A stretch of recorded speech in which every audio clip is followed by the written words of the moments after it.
आता बंधुगान गंधर्व देवता कोकिळ कंठ स्वराराका जी कीर्तनी वैवासित लोका तयाची आचरणी नमन गा हरी ऐसे नमन करुनी सकळा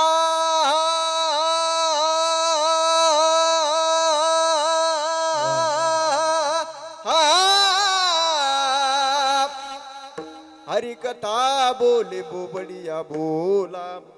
अज्ञान म्हणून या पुल्या बाळा चालवी सकळा नामा म्हणे विठ्ठल